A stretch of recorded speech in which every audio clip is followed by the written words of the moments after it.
안녕하십니까, 이휘준입니다. 어제가 최해병 순직 2주기였습니다.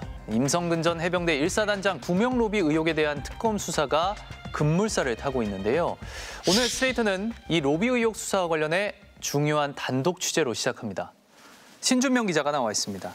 신 기자, 구명로비 의혹의 실체를 파악할 수 있는 결정적인 단서가 나왔다고 보면 될까요? 네, 그렇습니다. 이틀 전 임성근 전 사단장 구명로비 의혹과 관련해 최해병 특검이 개신교계 원로이자 극동방송 이사장인 김장환 목사를 압수수색했는데요. 이 김장환 목사를 통해서 임 전 사단장 관련 로비가 대통령실 핵심 인사 그리고 친윤 핵심 의원 등에게 전달된 구체적인 정황을 취재했습니다.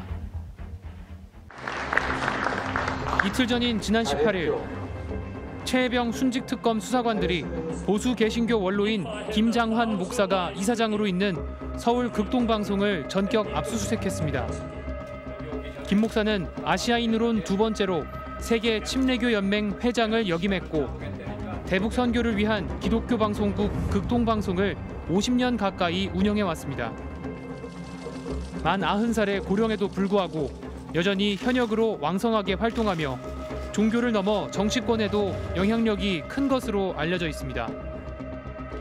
특검은 통화 내역을 분석해 김 목사가 우선 조태용 당시 대통령실 국가안보실장과 통화한 사실을 확인했습니다. 스트레이트 취재 결과 지난 2023년 7월 21일 김장환 목사는 조태용 당시 실장에게 전화를 걸었습니다. 최해병 순직 이틀 뒤 대통령이 경로했다는 7월 31일 회의 열흘 전이었습니다. 이때를 시작으로 김 목사와 조 전 실장의 통화는 여러 차례 계속된 것으로 확인됐습니다. 특검은 김 목사가 조태용 당시 실장에게 전화 걸기 전 일선부대 군종 목사들과 여러 차례 통화했던 사실도 확인했습니다. 임성근 당시 사단장이 최해병 순직 책임자로 지목돼 수사선상에 오르던 시점이었습니다. 특검은 김장환 목사가 군종 목사들로부터 부탁을 받고 개신교도였던 임 전 사단장 구명을 위해 조태용 당시 실장에게 전화했을 가능성이 높은 것으로 보고 있습니다.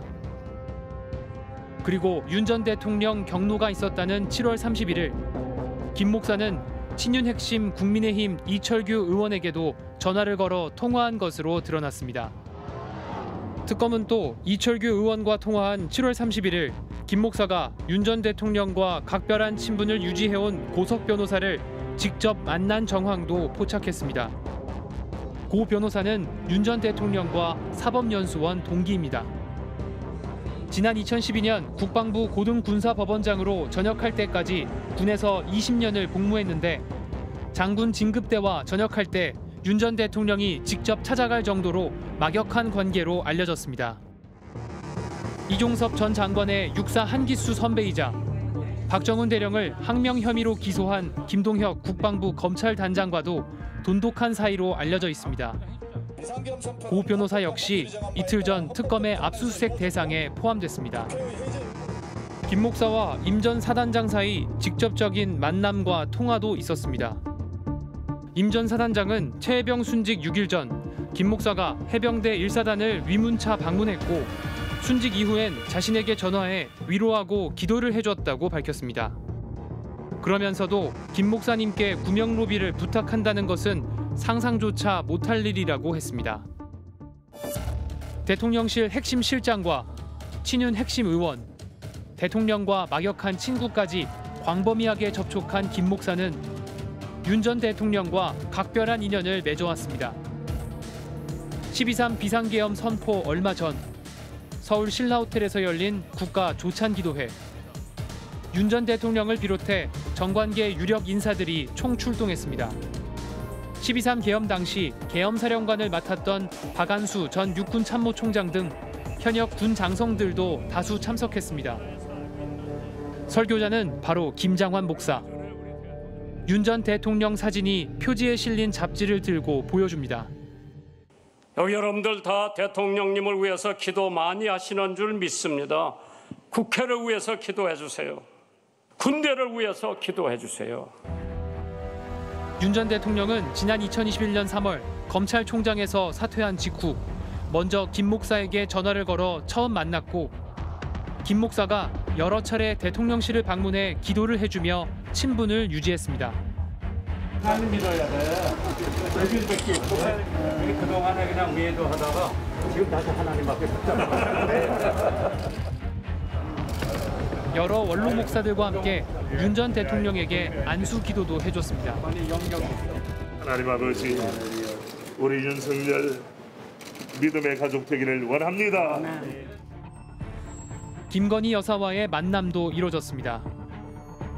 대선 직전 허위 경력 등 각종 의혹 제기로 난처해진 김 여사가 극동방송을 찾아 김장환 목사를 만났다는 한 언론의 보도.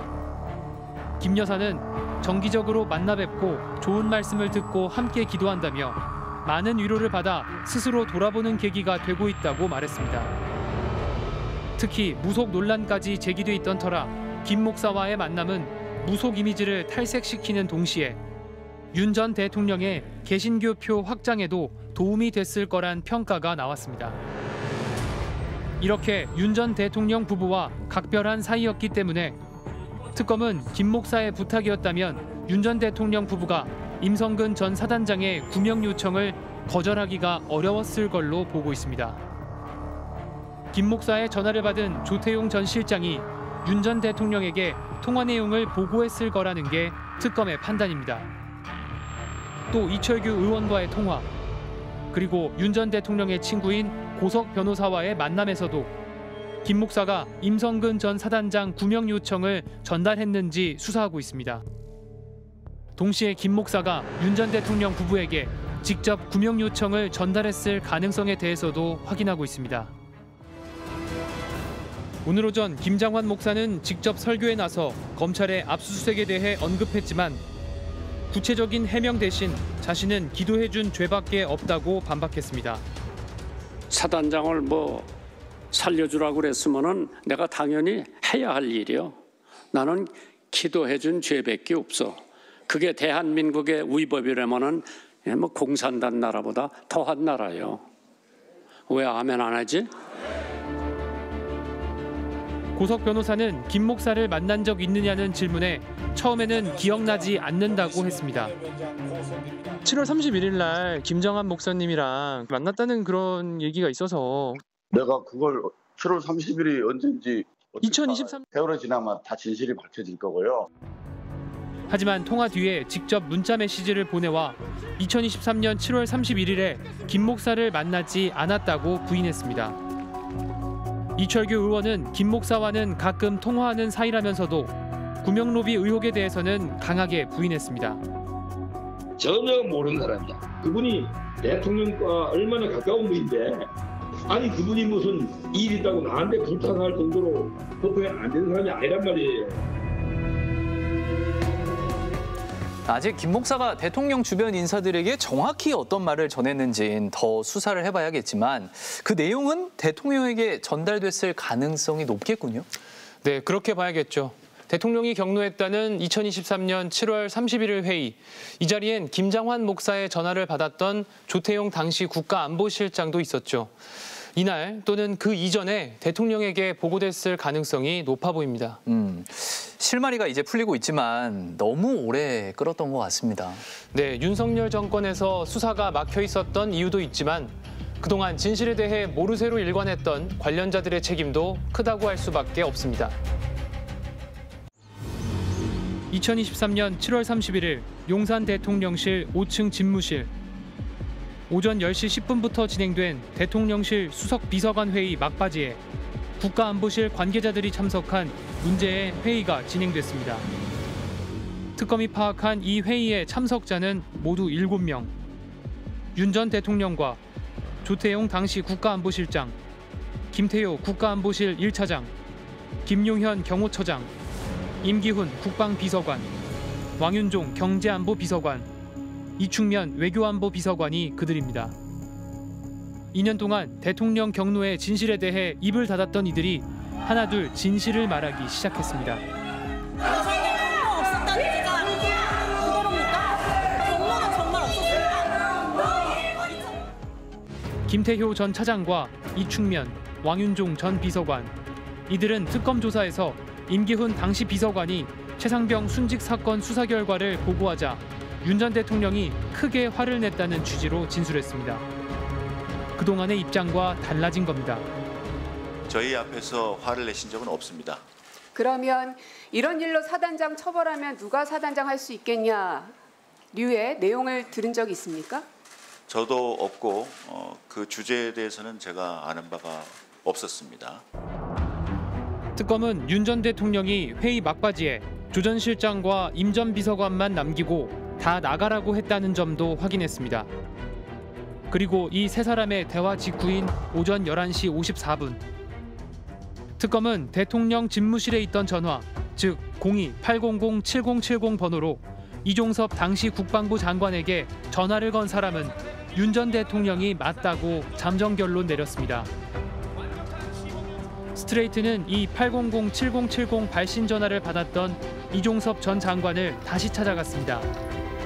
하지만 이 전 장관은 끝까지 모르쇠로 일관했습니다. 이첩 보류를 지시하시기 전에 대통령실 전화 받으셨잖아요. 그 혹시 어떤 내용의 전화였는지? 그건 이미 여러 차례 거기에 대한 입장을 밝혔기 때문에 그런 전화를 어떤 내용? 좀 급한 일이 있었어.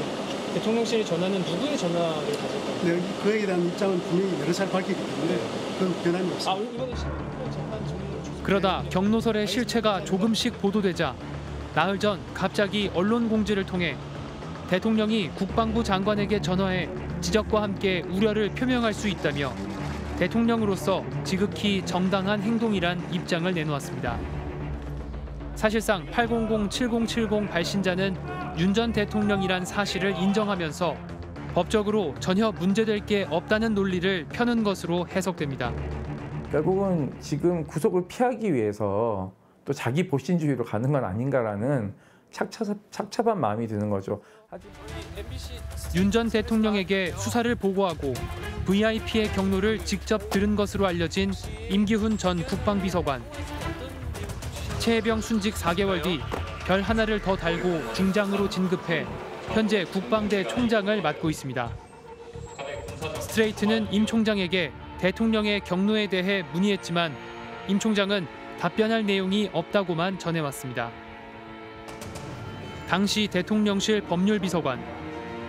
7월 31일 그날 이종섭 전 장관보다 10여 분 앞서 800-7070 번호로 걸려온 전화를 받았던 국민의힘 주진우 의원. 들어왔습니다.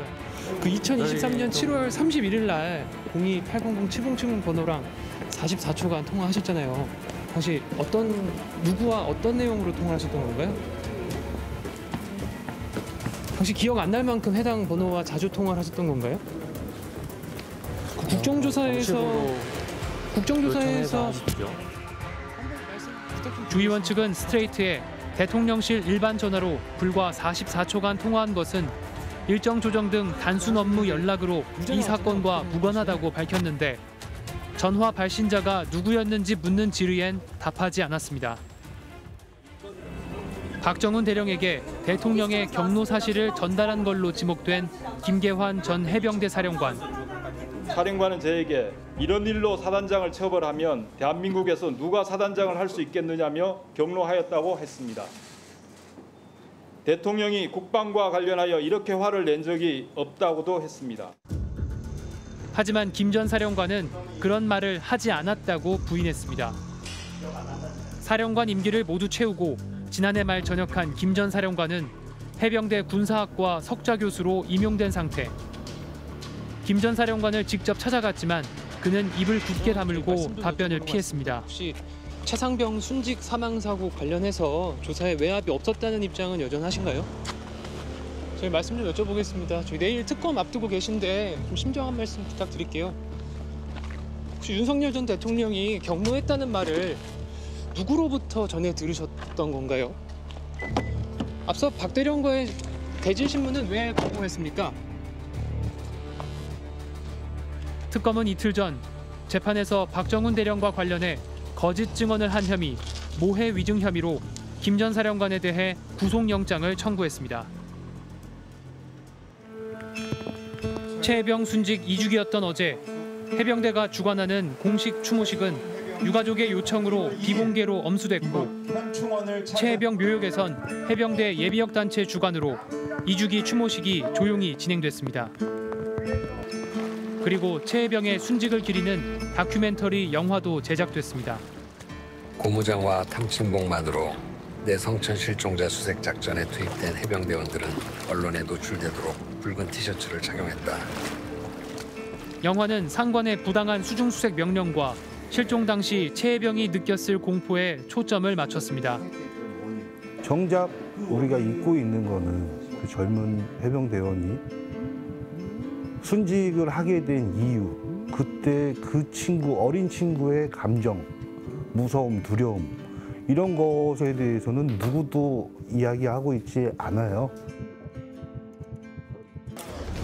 젊은 해병의 억울한 죽음을 밝히려던 군인을 항명죄로 몰았던 VIP의 분노. 그리고 그 분노의 단초가 된 걸로 보이는 구명로비 의혹. 가려졌던 베일을 빠른 속도로 걷어내고 있습니다. 진실을 은폐하고 또 진상규명을 가로막았던 책임자들에게 엄정한 법의 심판이 다가오고 있습니다.